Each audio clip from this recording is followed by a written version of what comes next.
Olá, seja muito bem-vindo ao Universo da Biologia Molecular. Eu sou Eduardo Castanho e hoje você vai aprender, você vai conhecer 10 variações da PCR que você precisa conhecer.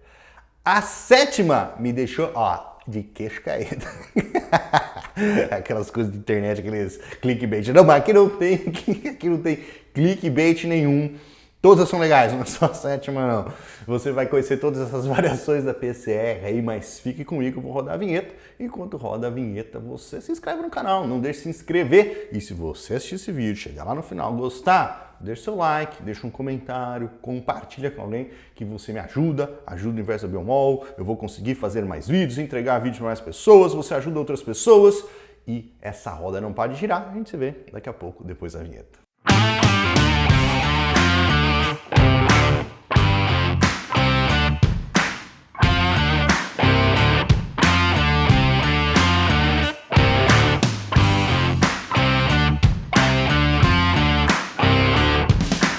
Bora lá, então vamos falar das 10 variações da PCR. Você vai conhecer umas variações muito doidas aí, que você talvez não conheça. É aquele tipo de coisa assim, que você fala, putz, eu devia ter conhecido isso antes. Se eu soubesse disso antes, minha vida teria sido mais fácil, eu teria feito não sei o quê. Bom, é isso. Só uma coisa antes de a gente começar, se você ainda não se inscreveu lá no canal, lá no site do Universo da Biologia Molecular, deixa seu cadastro lá. É só o e-mail que você vai colocar, que eu fico com seu e-mail, de vez em quando eu mando e-mail para você, avisando que tem aula nova no canal, que tem algum evento, alguma promoção, alguma coisa aí. Eu não vou ficar enchendo o saco, eu não fico mandando spam, eu vou mandar uns e-mails de vez em quando para você, beleza? Então vai lá no universobiomol.com e deixa seu e-mail. Se por um acaso você também não conhece o perfil do Instagram do Universo da Biomol, @Universo da Biomol, ali a comunicação mais direta comigo, você pode fazer pergunta diretamente para mim, eu respondo todo dia lá a caixinha de pergunta e resposta, mando direct, a gente tem uma interação mais próxima e ali o conteúdo ele é mais rápido, mais direto ao ponto. Beleza? Você, para entender essa aula aqui, aproveitar essa aula o máximo possível, você tem que entender de PCR. Eu não vou falar sobre PCR. Eu já ensinei PCR em outra aula, tem uma aula dedicada à musa das nossas técnicas aqui de biologia molecular, que é a PCR. Tem uma aula dedicada a ela. Se você quiser aprender como funciona essa técnica, acesse essa aula que eu vou deixar aqui em cima em algum lugar, você busca aí e vai aprender PCR antes de assistir essa daqui, senão você vai entender nada do que eu estou falando. Então vamos lá, vamos começar. Variação número 1 da PCR é a PCR Hot Start. A PCR Hot Start, ela, assim, de todas essas aqui, talvez não seja bem uma variação, né? É uma variação, assim, porque você vai alterar, vai modificar uns ingredientes que vai interferir também na termociclagem lá, então não deixa de ser uma variação. Que é o seguinte, o racional é o seguinte, da PCR Hot Start, talvez ela de todas aí seja uma das mais conhecidas.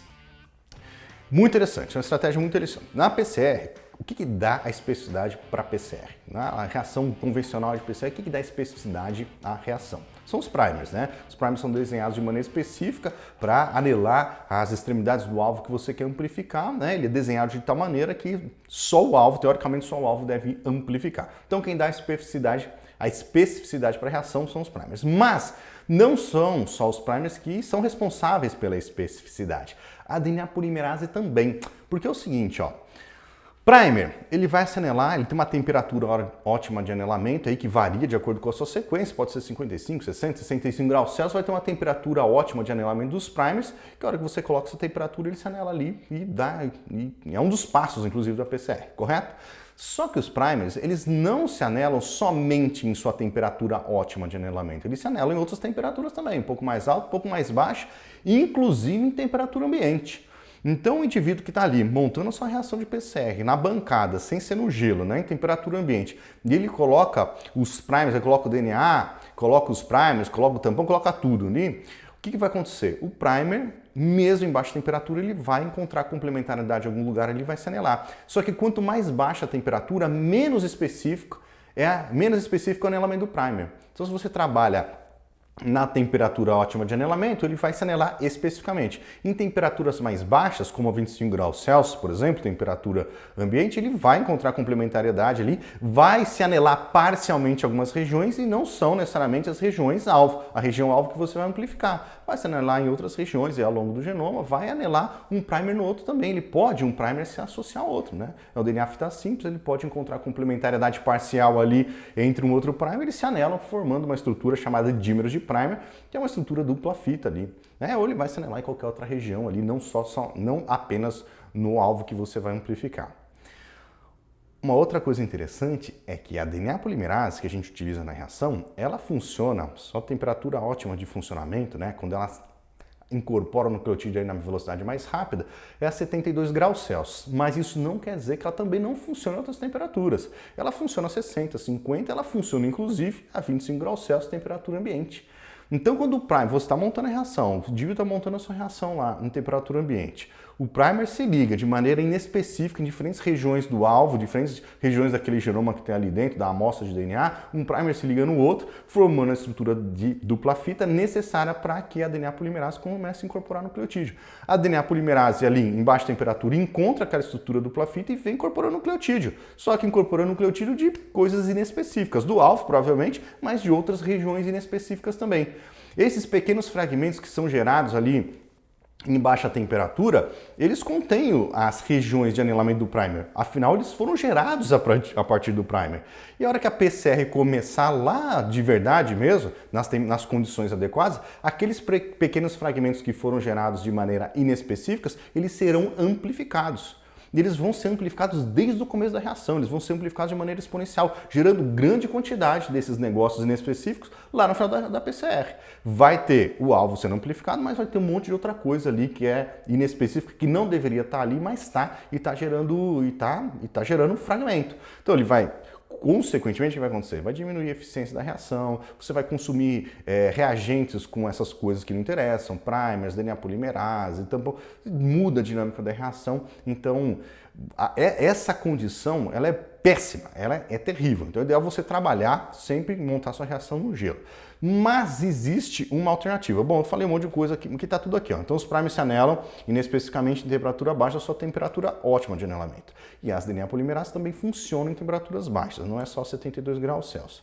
Então a reação montada em temperatura ambiente, o primer se liga de maneira inespecífica, em regiões inespecíficas, nele mesmo, formando dímeros, e a DNA polimerase começa a trabalhar formando um monte de coisa inespecífica. Que é o que está mostrando aqui, é uma imagem lá que eu peguei no site da Thermo Fisher, baixa temperatura, primer foi feito para se ligar no lugar, mas ele pode se ligar de maneira inespecífica em outras regiões no template, e um primer se ligar outro primer. Isso aqui vai ser amplificado ao longo da reação depois. No entanto, existe uma estratégia utilizada que é uma modificação na DNA polimerase. As DNA polimerases chamadas hot start, ou que utilizam a tecnologia hot start, são DNA polimerases convencionais aí que a gente utiliza na PCR, só que elas estão bloqueadas. Inicialmente, lá no tubo, antes de você começar a reação, ela está bloqueada. Ela está associada a alguma coisa que bloqueia o seu funcionamento. Então, em temperatura ambiente, essa DNA polimerase, que ainda não foi desbloqueada, ela não funciona. Então você pode montar a sua reação de PCR, colocar o primer se ligar em regiões inespecíficas, que a DNA polimerase bloqueada não vai começar a incorporar nucleotídeo. Ela fica lá paradinha. Mesmo que ela tenha aquela estrutura ali pronta para ela incorporar nucleotídeo, ela não incorpora porque ela está bloqueada. Essa é uma grande vantagem. Então são DNA polimerases bloqueadas que são ativadas por alta temperatura. Então você montou a reação, temperatura ambiente ali, nada vai acontecer. Uma das primeiras coisas que você faz nesse tipo de PCR aqui é aumentar a temperatura para 95 graus Celsius, deixar por um bom tempo ali a 95 graus Celsius, para que esse agente bloqueador, esse bloqueio que tem ali na DNA polimerase, se desfaça, se denature, se desassocie da enzima para que ela passe a ser funcional. Então ela só passa a ser funcional depois de alta temperatura. E aí você evita essa baixa especificidade. Você aumenta muito a especificidade porque a enzima só vai funcionar a hora que você falar ok, desbloqueia aí e funciona. Então isso aqui, ó, DNA polimerase, então você tem a DNA polimerase, tem um agente bloqueador que pode ser um anticorpo que se associa a ela, um afibare, alguma modificação química, um aptâmero, qualquer coisa associada a ela que bloqueia a sua atividade. Só que esses caras aqui, eles vão ser denaturados, eles vão se dissociar da enzima e fazendo com que ela funcione depois que ela é submetida a alta temperatura. Então aqui eu estou mostrando um exemplo de termociclagem, né? É uma termociclagem de PCR em tempo real, nem é PCR convencional, né? Quando você tem a 95 graus Celsius aqui, a PCR está acontecendo aqui, né, nesse momento, 95 graus Celsius para denaturação, anelamento do primer, e tem aqui a extensão também que eu não estou mostrando, que está acontecendo junto com o anelamento do primer, que eu vou falar sobre isso daqui a pouco. Mas você tem a termociclagem acontecendo aqui. Notem que ela tem outros passos de outras variações de temperatura Antes de chegar na PCR propriamente dita, uma das temperaturas, um dos passos de variação de temperatura é esse daqui, ó, a 95 graus Celsius por 10 minutos, que é justamente o momento em que essa DNA polimerase ela está sendo desbloqueada, está sendo ativada para funcionar aqui ao longo da PCR. Beleza? Então esse passinho aqui serve para isso. Então tá aqui, ó, DNA polimerase bloqueada, pode montar a reação em temperatura ambiente, não tem problema nenhum, porque essa DNA polimerase ela não vai funcionar. Mais alta temperatura, esse agente bloqueador aqui é denaturado, é separado ali da enzima, a enzima passa a ser funcional, amplificando o alvo de maneira muito mais específica. Então, aqui só mostrando o resultado, né? São comparações de TACs convencionais com TACs hot start. TAC convencional, fragmento alvo e um monte de fragmento inespecífico que foi gerado durante a preparação da reação. Hot start, muito mais específico. Aqui é a mesma coisa, né? São diferentes fragmentos, certo? Belezeira? Então é isso aí, primeiro hot start. Vamos para a segunda. Segunda, PCR nested, o nested PCR. Essa aqui é uma variação da PCR bem conhecida também. Ela é muito interessante. Se você não conhece, você vai conhecer agora. Nested PCR. Esse aqui é o seu fragmento, ali é a sua amostra de DNA que você colocou ali no tubo para fazer a reação e aqui dentro desse fragmento, obviamente, existe o alvo, uma porção que é a sua região alvo. É isso aqui que te interessa amplificar. Na PCR nested, nested PCR, você vai fazer duas reações, duas PCRs. Primeiro uma, depois a outra. A primeira reação de PCR você vai utilizar um conjunto de primer e na segunda reação de PCR um outro conjunto de primer.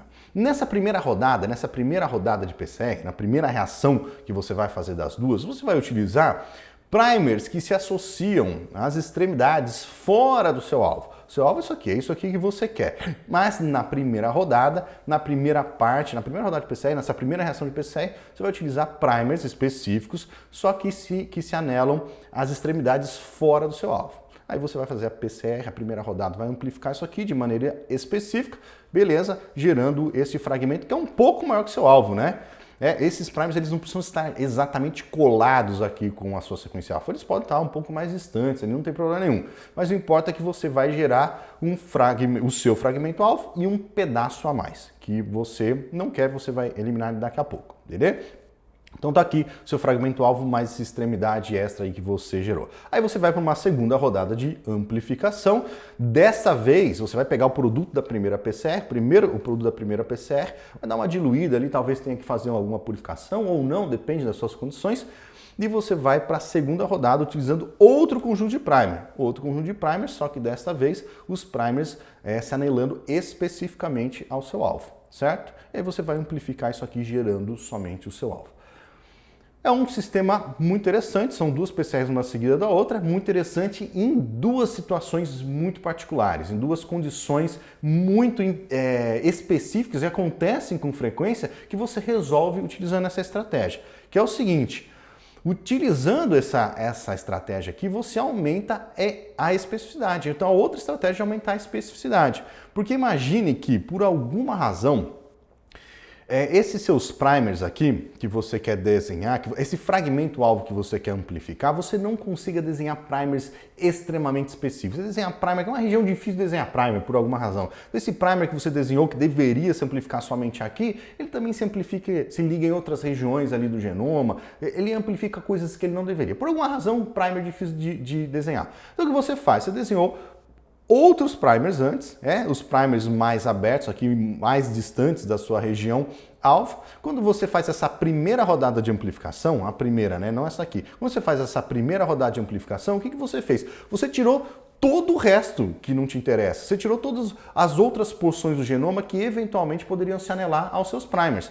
Então, quando aquele seu primer que deveria se ligar somente aqui, você está trabalhando com um genoma completo, por exemplo, uma bactéria, sei lá, qualquer organismo, não importa qual, aqueles primers poderiam se anelar em outras regiões aqui, né, especificamente desse genoma. No entanto, quando você fez essa primeira rodada aqui da PCR, você eliminou todo o resto, todos os fragmentos que não te interessavam ali, né? Todo o resto do genoma que não te interessava. Você já fez uma pré-seleção daquilo que você tem que amplificar. E aí fica bem mais fácil desenhar primer de maneira específica aqui, né? Aí sim você vem para a segunda rodada de amplificação, vai amplificar ali o seu alvo, gerando somente aquilo que te interessa. Então você aumentou a especificidade fazendo isso. Mas talvez aqui seja até o ponto mais interessante, é quando você tem pouca quantidade daquilo que você quer amplificar. Pode ser o seu alvo, por exemplo, um gene que tem baixíssima expressão, um gene pouco expresso, e você quer detectá-lo. Talvez se você fizesse a PCR convencional de um gene que tem pouca expressão, ele tem pouca quantidade na sua amostra, talvez você não conseguisse verificá-lo ao final da sua PCR. Talvez você não conseguisse gerar tantos fragmentos a ponto de você detectá-lo no final da PCR, na eletroforese ou no sequenciamento, o que quer que você fosse fazer depois, porque ele estava em baixa quantidade ali. Quando você faz 2 rodadas de PCR, a primeira rodada amplificando, depois você pega o produto amplificado e amplifica de novo, aí você aumenta muito a chance de detectar aquele alvo no final das contas. Isso é interessante também quando você tem pouca amostra. Né? Eu dei o exemplo aqui do alvo raro, um gene, mas pode ser qualquer coisa, um patógeno em baixa quantidade de uma amostra, qualquer alvo que esteja raro. Ou quando você tem pouca amostra mesmo, ali tem gente que trabalha com uma única célula ou com pouquíssimas células, né? Você extrai o DNA de poucas células para fazer a PCR. Nesse caso também é interessante, você parte de uma quantidade muito baixa de material inicial, mas você faz essas 2 rodadas de amplificação, aumentando muito a chance de gerar, de detectar o seu alvo lá na outra ponta.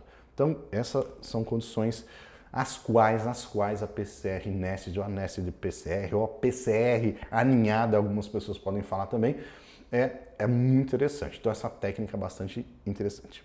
Vamos para a terceiro tipo de PCR, que é a PCR direta. A PCR direta eu fiz aí no Instagram esses dias um post muito interessante, porque a PCR convencional, aqui eu estou mostrando o fluxo de trabalho da PCR convencional. Dei um exemplo aqui de fluxo de trabalho. Isso é a coleta da amostra, seja lá qual for a amostra, tem que coletar. Aqui tem o DNA que você quer analisar. Esse DNA tem que ser extraído, muitas vezes ele tem que ser purificado, né? A grande maioria das vezes vai ser extraído, purificado. Essa extração e purificação tem que passar por controle de qualidade, saber quanto você extraiu, qual que é a pureza, qual que é a integridade daquele DNA. Esse DNA talvez em algum momento aí vai ser tratado com RNase, para evitar a contaminação por RNA, e aí para finalmente fazer a PCR. Isso aqui é a PCR convencional. Na PCR direta, você coleta a amostra e faz a PCR diretamente. Você pega a amostra diretamente coletada aqui, lá do tecido que você trabalha, o inseto que você trabalha, a amostra de sangue. Se você pega isso daqui e coloca direto numa reação de PCR, com todos os ingredientes da PCR ali, a polimerase, tampão, primer, tudo ali, e vai amplificar. E essa PCR vai funcionar a partir de uma amostra que nem foi extraída, e não teve nem pasteurização, foi a coleta direto para a reação, e ela vai ser amplificada. Claro que para você fazer isso aqui, você tem que ter condições especiais.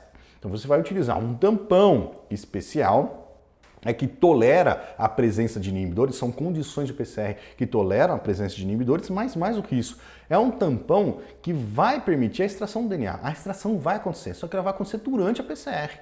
Lá nos primeiros ciclos da PCR, 95 graus Celsius, alta temperatura, aqui nesse tampão tem uma solução de lise que vai favorecer a quebra da célula, expondo o ácido nucleico, expondo o DNA para que a PCR aconteça. Né? Então, tem essas 2 condições. Primeiro, a extração vai acontecer, um tampão de lise que vai permitir a extração durante a própria PCR, e é um tampão com enzima, com condições que permitem funcionar, que a PCR aconteça mesmo na presença de inibidor, porque vai estar lotado de inibidor ali. Você colocou célula, tecido ali, né? Você vai ter debris celular, vai ter proteína, lipídio, polissacarídeo, um monte de coisa ali que favorece a inibição da reação, mas as condições vão favorecer a amplificação, mesmo assim.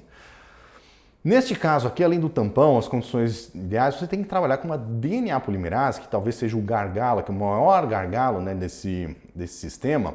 É uma DNA polimerase que tem alta processividade. Se liga nessa característica da polimerase, que talvez seja uma das principais características de uma DNA polimerase. A principal talvez seja a termostabilidade, aguentar altas temperaturas. Mais uma característica muito interessante também é a processividade, que é a capacidade que uma DNA polimerase tem de se associar ao seu template no processo de incorporação e não se desligar até ela terminar de incorporar ali. Ou você mudar as condições da reação, variar a temperatura. Mas ela se liga e ela vai incorporando o nucleotídeo. Porque DNA polimerases convencionais de baixa processividade, a tendência dela é se ligar, encontrou a estrutura do primer associado, anelado ali ao alvo, ela vem incorporando o nucleotídeo, em algum momento ela se desliga. Ela se liga a outro alvo, aí ela incorpora o nucleotídeo, ela se desliga, liga a outro alvo, incorpora, ela vai se desligando e ligando, e fazendo a PCR acontecer ali. Vai aos trancos e barrancos, mas vai. Uma DNA de alta processividade, ela se liga e não desliga. Ela vai incorporando o nucleotídeo, fragmento grande, pequeno, fragmento associado ao inibidor, né? O inibidor que está ali atrapalhando o caminho, a incorporação de nucleotídeos pela polimerase. ela consegue continuar incorporando mesmo que tenha inibidor, mesmo que seja um fragmento rico em G e C, a gente vai falar isso daqui a pouco, que tem estrutura dupla fita forte, né, que pode dar uma travada no andamento da polimerase, ela vai incorporar nucleotídeo sem parar. Então aqui nesse caso, a alta processividade é importante porque os inibidores, debricelares, lipídio, um monte de porcaria que tá ali, vai atrapalhar a DNA polimerase, só que ela aguenta o tranco, ela continua incorporando nucleotídeo e fazendo com que a reação funcione. Então, a terceira PCR é a PCR direta, que você coleta a amostra, coloca na reação, nas condições da reação ali já montadinha e termociclagem e vai funcionar. Esse tipo de PCR, obviamente, né, além de você estar nessas condições mais adequadas aqui, é um tipo de PCR que você vai fazer se precisar. Então, por exemplo, laboratório de rotina que trabalha com, sei lá, detecção de patógenos, faz o processo diagnóstico de determinados patógenos, ou faz genotipagem mesmo, que trabalha com muita amostra, processa centenas, milhares de amostras por semana, aí talvez seja interessante ter um sistema otimizado como esse, né? Porque aí vai economizar tempo, vai economizar reagente. Aí na pesquisa talvez não, nem tanto, mas em condições especiais, esse sistema pode ser bem interessante. 4. PCR de fragmentos ricos em guanina e citosina. Fragmentos que são ricos em guanina e citosina, e quando eu falar rico é acima de 65%, eles podem ser difíceis de amplificar. Que a guanina com a citosina, na DNA dupla fita, A com T, C com G, a ligação de C com G é a ligação tripla de ponte de hidrogênio. Essa ligação tripla de ponte de hidrogênio favorece a formação de estrutura secundária ali durante a PCR, né, a ligação ali é muito forte, né? Então a DNA dupla fita tem uma ligação forte de uma fita com a outra naquela porção, ou mesmo um fragmento que é DNA fita simples, ele pode se enrolar a ele mesmo, formando uma estrutura secundária ali forte, ligação entre ele bem forte, isso tudo atrapalha a PCR. Vai travar ali a DNA polimerase, né? Se você tem essas estruturas que são muito fortes, você precisa de muita temperatura para dissociar aquilo ali, para ele ficar fita simples para a DNA polimerase funcionar. E tem que manter aquilo em alta temperatura. Então, quando você tem essa estrutura rica em GC, o fato de ter essa estrutura secundária, difícil de separar aquela dupla fita, favorece o travamento da DNA polimerase. Ela vai incorporando nucleotídeo ali, uma parte que está fita simples, mas tem outra porção ali que está fita dupla, que é uma região rica em GC, ela vem trava, ela se desliga e não acontece. Tá? Então, para você conseguir amplificar fragmentos ricos em IgC, você tem que utilizar algumas estratégias. Por exemplo, você tem que trabalhar com aditivos, tipo, isso é um exemplo, tem outros também, o DMSO, que é um aditivo de que você coloca ali na PCR, um outro ingrediente que você coloca na PCR, além dos ingredientes convencionais que ajudam no processo de denaturação da fita. Você altera a ATM daquele fragmento, né, uma alteração artificial da ATM dos fragmentos que você tem ali, do primer, do alvo, e favorecendo a denaturação. Então o fragmento, o seu produto da PCR, ou o seu alvo a ser amplificado, ele denatura com mais facilidade porque você colocou um aditivo químico ali. Né? Então aqui está mostrando também uma imagem que eu peguei lá no site da Thermo. Então aqui são 3 reações de PCR, né? O resultado delas. Uma delas utilizando rico em GC, um produto rico em GC. Fragmento, uma PCR sem DMSO, então amplificou tudo truncado. Está todo truncado, então a DNA polimerase ela vem incorporando nucleotídeo, encontrou a região ali dupla fita, rica em GC, ela se desliga, vai começar a amplificar um outro fragmento ali, que vai encontrar a estrutura dupla, vai se desligar, vai ligar em outro também, né? E esse processo vai acontecendo, gerando esse monte de fragmento específico aqui. Aí colocando uma concentração X ali de DMSO, aumentou um pouco, né, a especificidade da reação, até que 9% de DMSO na reação fez ela ficar bem mais específica, gerando um fragmento específico aí. Então, essa é uma alternativa, né? Trabalhar com esses aditivos. A outra alternativa é trabalhar de novo com as enzimas de alta processividade. Mesmo que a estrutura seja dupla fita, ela esteja ali uma porção ainda dupla fita, ou uma estrutura secundária, o fragmento dobrado se associado a ele mesmo, a DNA polimerase ela tem a capacidade de incorporar nucleotídeo sem se desligar daquele fragmento ali, né?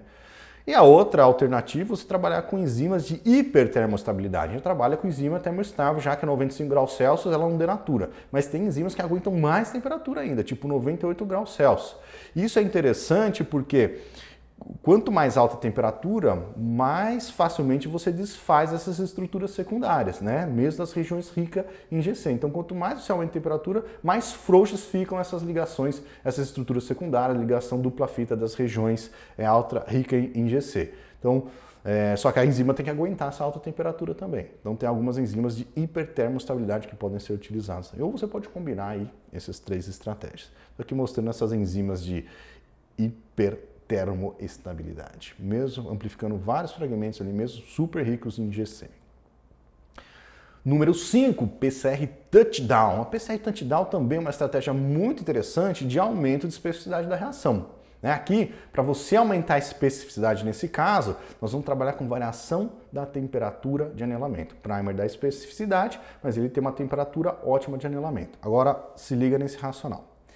Quando você trabalha com temperatura alta de anelamento, seu primer ele foi desenhado, tem uma sequência X ali, de acordo com a sua sequência, ele vai ter uma TM, a temperatura de melt, que influencia na temperatura de anelamento. Então ele vai ter uma temperatura ótima de anelamento, pode ser 55 graus Celsius, 60 graus Celsius, por exemplo, uma temperatura que é ótima para ele se anelar ao seu alvo para a PCR acontecer. Se você pega nesse primer, que vamos supor que a temperatura ótima de anelamento dele seja 60 graus, se você coloca a temperatura de anelamento da reação de PCR, que é 65, 67, 70 graus Celsius, por exemplo, o que vai acontecer? Você aumenta a especificidade, né? O oposto do que acontece, como eu falei lá para vocês no começo da aula, você está em baixa temperatura que o primer se liga de maneira inespecífica a determinadas regiões, aqui não. Ele tem que encontrar 100% de complementariedade para ele se ligar mesmo, porque a temperatura está alta. Está favorecendo o desligamento, a denaturação de fragmentos ali. Então, em alta temperatura, sei lá, alguns graus, tá? 5, 6, 7 graus acima da temperatura ótima de anelamento, só vai se anelar primer ali a hora que ele encontrar 100% de complementariedade, somente com alta especificidade. Consequentemente, você diminui a formação de dímeros também, né?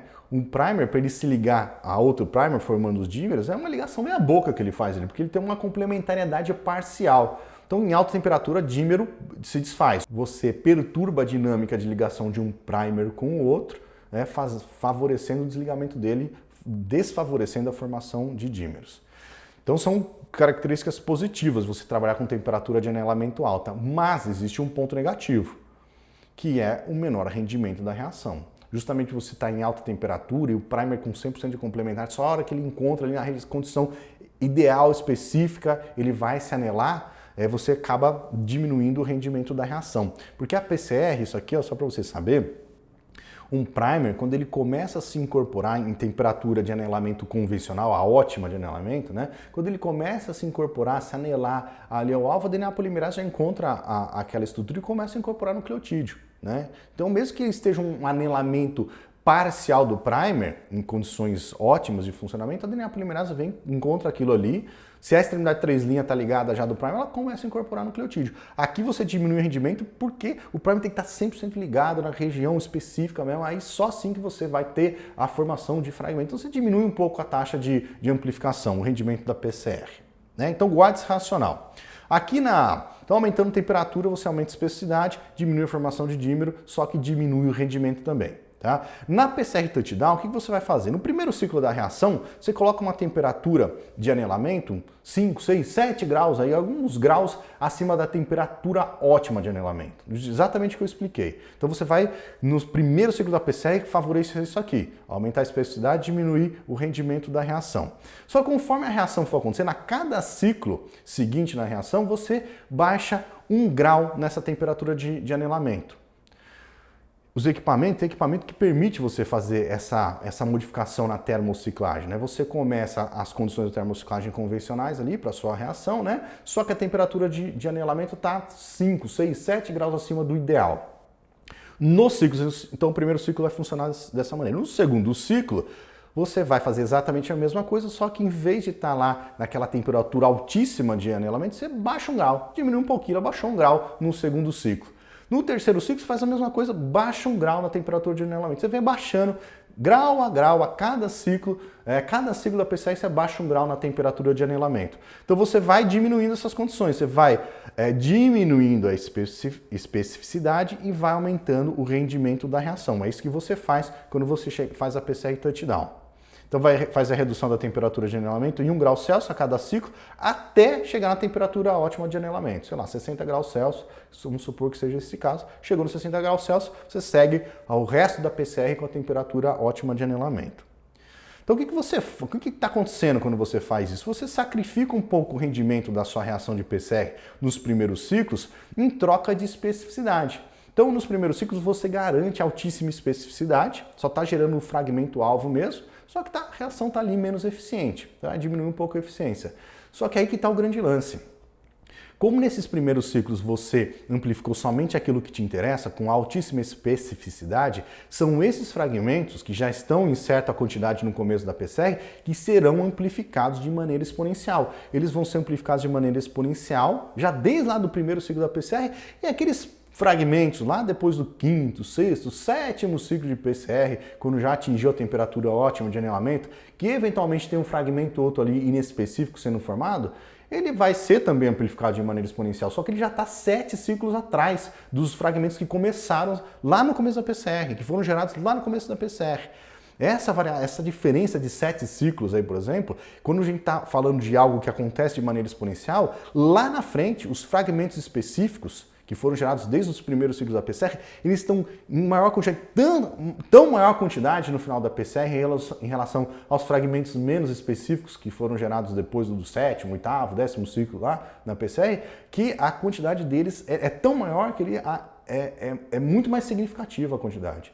Ele que vai gerar uma banda forte lá na eletroforese, ele que vai gerar um resultado bom lá no sequenciamento, por exemplo. Certo? Então você faz esse sacrifício do rendimento em troca de especificidade, né? Os fragmentos específicos serão amplificados exponencialmente desde os primeiros ciclos. Os outros fragmentos vão ser amplificados também, mas lá depois do sétimo, oitavo, 10º ciclo. E aí diminuindo muito a sua quantidade em relação aos fragmentos que foram amplificados exponencialmente desde o primeiro ciclo. E olha esse gráfico aqui, né? Aqui a quantidade de alguma coisa em relação ao número de ciclos. Quando a gente está falando de temperatura de anelamento, a gente começou com a temperatura de anelamento alta, aí foi baixando 1 grau a cada ciclo, a hora que passou, sei lá, uma quantidade X de ciclos, aí isso varia de caso para caso, a gente chega numa temperatura que é a temperatura ótima de anelamento dos primers e ela vai se manter ao longo da reação. Isso aqui é a estrutura da PCR touchdown, certo? Os outros passos da PCR, denaturação, extensão, não mudou nada. É só o que a gente só vai dar essa mudancinha aqui na temperatura de anelamento. O que vai acontecer com a especificidade? A gente vai ter alta especificidade aqui no momento e ela vai diminuindo conforme a gente baixa a temperatura de anelamento. Então a especificidade da reação vai ter essa cara aqui. Já o rendimento, que é o que a gente sacrificou no começo, né, em troca de especificidade, ele vai estar mais baixo aqui no começo, depois ele vai aumentar, aumentando a quantidade. Então você amplifica e favorece a amplificação de fragmentos específicos utilizando esse racional. Fechou? Número 6, PCR rápida. A PCR rápida já fala, é uma PCR mais rápida que o convencional, né? Então são PCRs que podem acontecer 4 vezes mais rápido quando você compara com a tradicional. A tradicional vai fazer em 2 horas e pouquinho, que você consegue fazer em 35 minutos, mais ou menos. Uma reação bem mais rápida. Então, só que você tem que utilizar estratégias para aumentar a velocidade da PCR. Né? Você não vai simplesmente aumentar, vou diminuir cada tempo de cada passo da PCR, que não vai dar certo. Você tem que utilizar estratégias para poder aumentar a velocidade.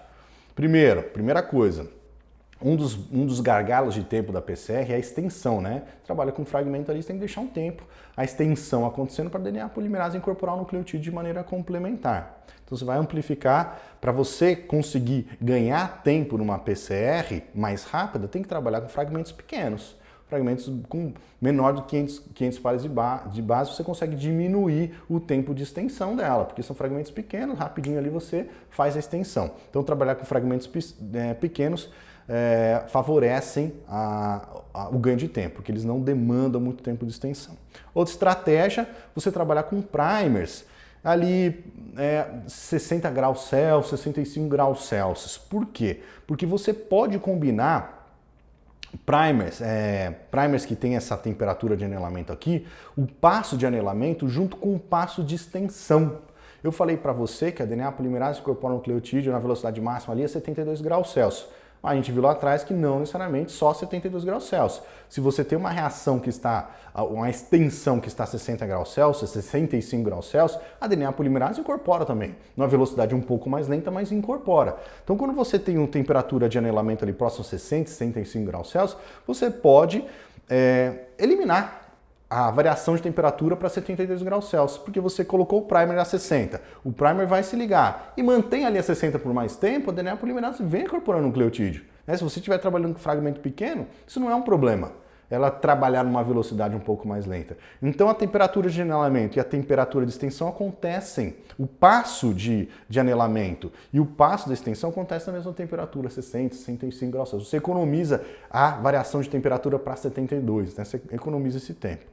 São PCR chamadas de PCR de 2 passos. Os 3 passos estão acontecendo: denaturamento, denaturação, anelamento e extensão. Só que o anelamento e extensão estão acontecendo ali na mesma faixa de temperatura, economizando tempo.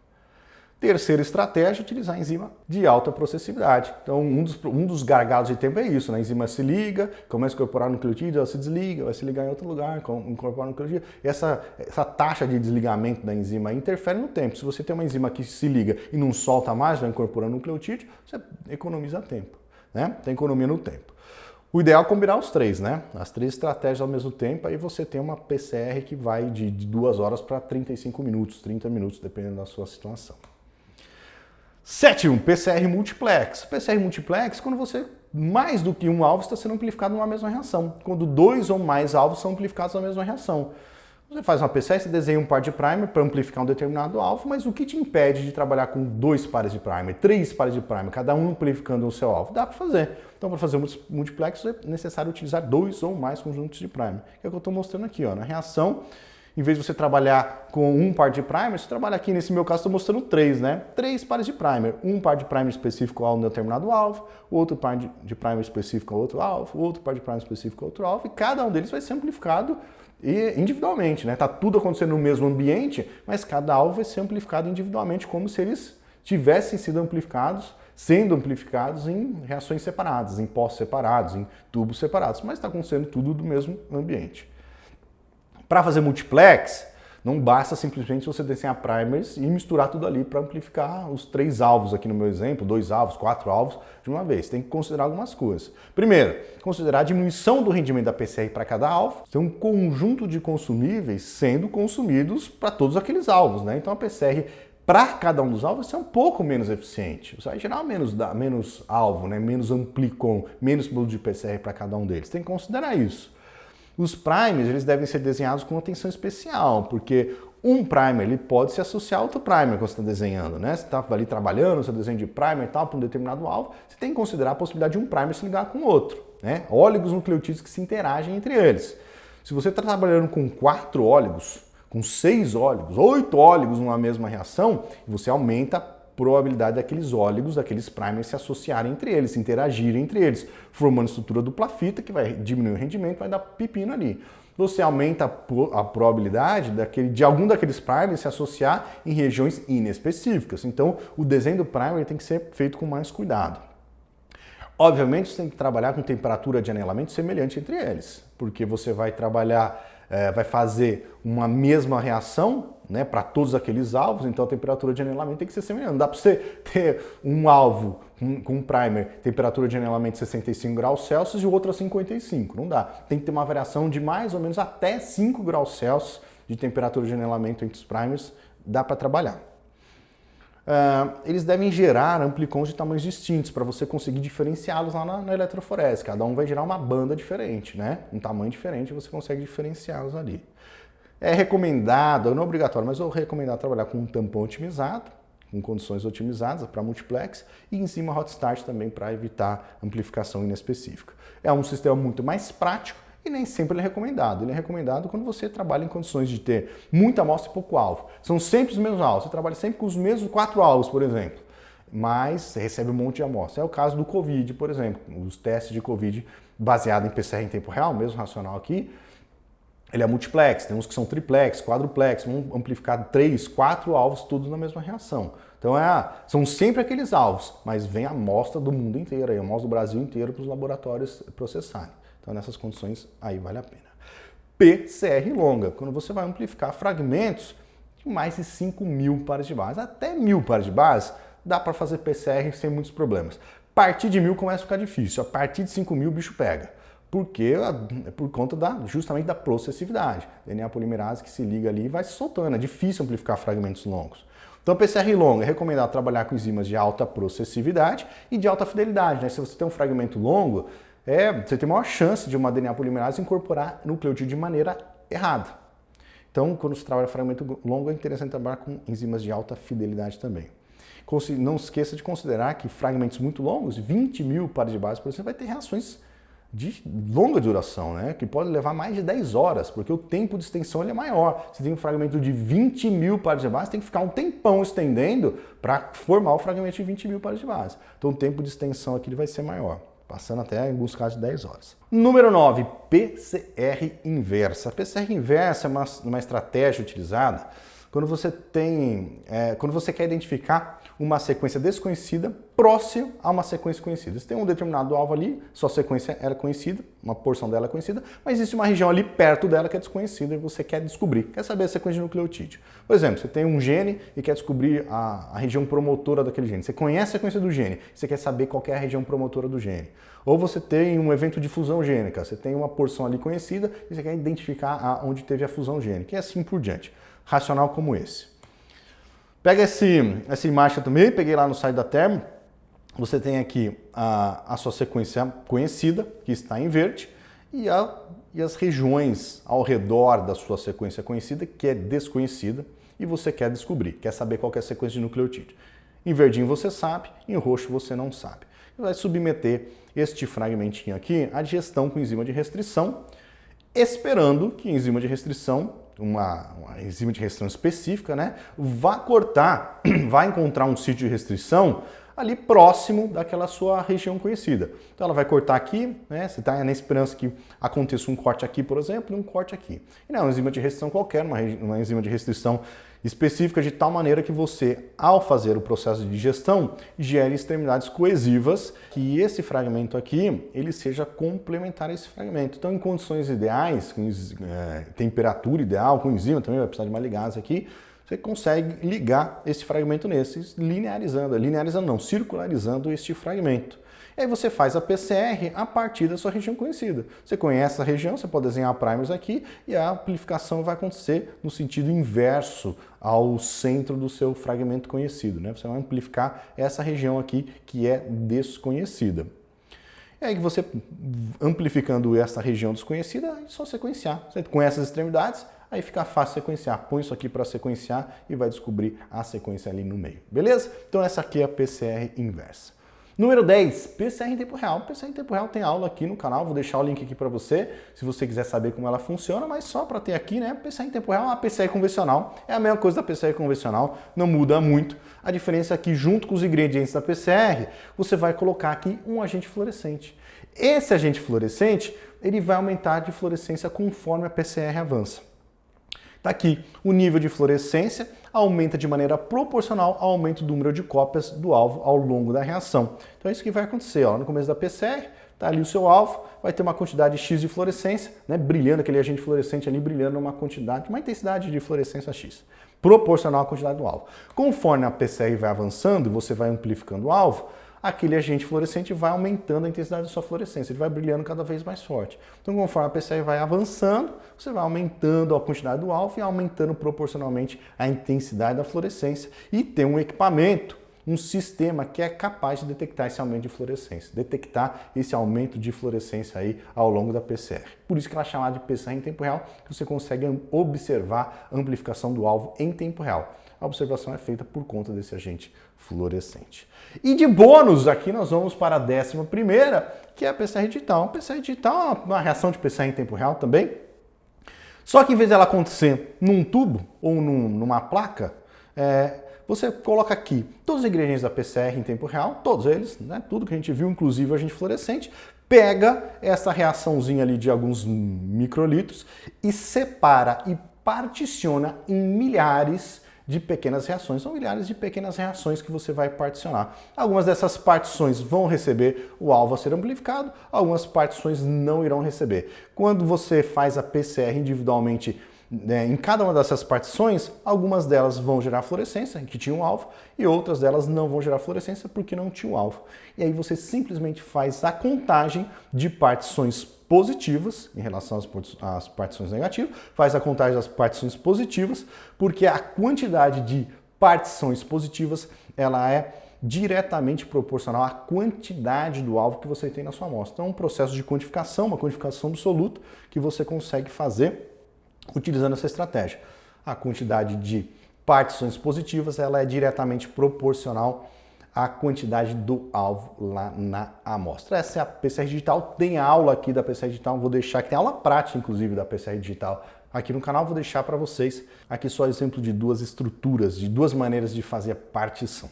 Beleza? Eu sou o Eduardo Castanho do Universo da Biologia Molecular, eu espero que você tenha gostado. Se você gostou, deixa um comentário aí pra mim, compartilhe isso aqui com as outras pessoas, dá o like, faz tudo que você precisa para fazer esse conteúdo chegar a mais pessoas. Beleza? A gente se vê na próxima aula. Tchau, tchau.